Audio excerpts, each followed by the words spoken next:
Dans le 12e arrondissement, le port de Tolbiac sur lequel nous sommes, sur la rive gauche, dans le 13e arrondissement, il y a effectivement autre chose que des ponts. Et puis donc des activités industrielles qui permettent de soulager le trafic routier sur nos avenues, nos rues, en empruntant, en transférant au fleuve une partie du trafic nécessaire à la vie de la ville. Les convois les plus importants qu'on voit naviguer sur la Seine sont des convois de 5000 tonnes. Ça représente à peu près 250 poids lourds. Donc pour un convoi de 5000 tonnes qui va venir alimenter une centrale comme celle-ci, par exemple en granulat, on économise 250 poids lourds qui sinon circuleraient sur la voirie. Donc c'est très conséquent comme volume. Et il faut éviter que ce volume de granulats dédié à la construction se retrouve exclusivement sur nos rues, dans nos rues ou sur nos routes. Doucement, toujours, doucement, comme ça. La vie c'est épatant. Alors là, on est sur l'île aux Cygnes, entre le 15e arrondissement de Paris et le 16e arrondissement, juste à côté de la maison de la radio, là, vous voyez. Alors, elle est marrante, cette île, parce qu'elle a été construite en 1825. C'est une île toute fine, en long, comme ça. Et alors, on voulait faire un port ici, vous voyez, on voulait faire un port, il n'y a jamais eu de port. Mais ce qui est intéressant, c'est qu'à Paris, il y a toujours eu une île aux Cygnes. Il y avait une île aux Cygnes un petit peu plus loin, baptisée comme ça parce que Louis XIV avait demandé au roi de Suède de lui envoyer 300 cygnes. Il voulait des cygnes.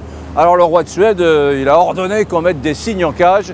Et au bout du 40e cygne, il a dit c'est bon, ça suffit, ras-le-bol cette histoire de cygnes. Alors il y a eu 40 cygnes. Bien évidemment, les Parisiens étaient absolument subjugués par ces animaux majestueux qu'on découvrait. Alors ils allaient s'en prendre aux cygnes, ils prenaient les œufs, et ils essayaient d'emporter avec eux les cygnes. Et finalement, eh bien, c'est Colbert qui a dû dire arrêtez tout, si vous touchez aux cygnes du roi Louis XIV, c'est une amende de 300 livres, et si vous récidivez, on vous bastonnera. Ça se passait comme ça à l'époque.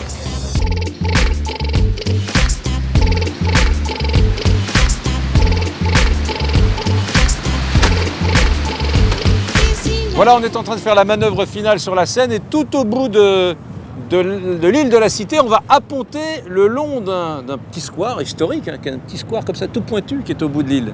Hein ? C'est effectivement dans cet endroit où ont été brûlés les Templiers par le roi de fer, Philippe IV le Bel, qui était un roi terrible. Effectivement, les Templiers avaient amassé trop d'argent et étaient devenus trop puissants au sein du royaume. C'est-à-dire que Jacques de Molay, par exemple, le chef des Templiers. Voilà, le grand chef de l'ordre des Templiers et ses lieutenants ont été brûlés ici même, à cet emplacement.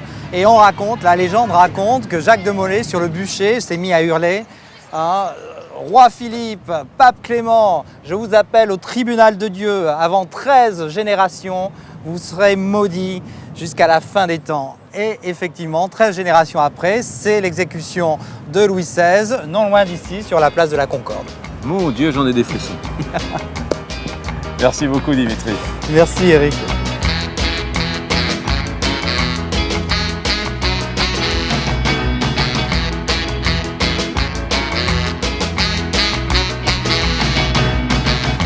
En 1885, les Américains offrent aux Français une statue de la liberté un peu plus petite que celle que nous, on leur avait offert avant. Alors, il va falloir l'inaugurer, cette statue. Et alors, le président de l'époque, Sadi Carnot, fait un véritable caprice. Il refuse de venir l'inaugurer en bateau. Il dit c'est pas digne du protocole républicain. À l'époque, on dit pas de canot pour Carnot. Il refuse d'y aller en canot. Alors, qu'est-ce qu'on va faire? On va tourner la statue de la liberté et la mettre face au pont. Et comme ça, le président de la République sera celui qui va l'inaugurer de pied ferme. C'était vraiment un caprice assez dingue. Puis finalement, en 1937, on va la retourner et la remettre enfin dans cette position qu'elle a, tournée vers le Grand Ouest américain. Normal, non?